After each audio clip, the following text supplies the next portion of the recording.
சரி, நான் உங்ககிட்ட ஒரு கேள்வி கேட்கிறேன், நீங்க கேட்டீங்க. கூட்டணி வச்சு 10 எம்எல்ஏ 5 எம்எல்ஏ எம்பி எல்லாம் போனாங்களா? அவங்க இந்த நாட்டுக்கு செஞ்ச ஒரே ஒரு சேவை.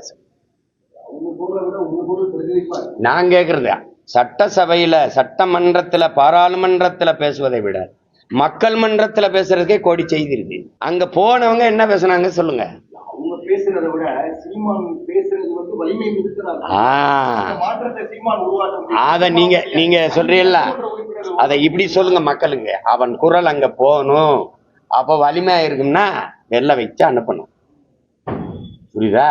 அது என்னைய போய் நீ போகிற பேகொடு என்னையும் கொண்டு போய் ஒன்னாப்தி பார்ட்டி ஆக்கிட்டு நான் நம்பர் 1 பார்ட்டியாக வந்தவன். நீங்க ஒன்னாப்தி பார்ட்டி ஆகி இப்ப பாருங்க, ஒரு இது நடக்கும் பாருங்க. இவர் எப்ப எந்த கட்சியோட போவாரு, இவர் எங்க போவாரு, இவர் யாரோட போவாரு, அந்த இதுல சொல்லல. அன்னைக்கு அவரை வச்சிருந்தாரு, இன்னைக்கு இவரை யார் வச்சிருக்கா?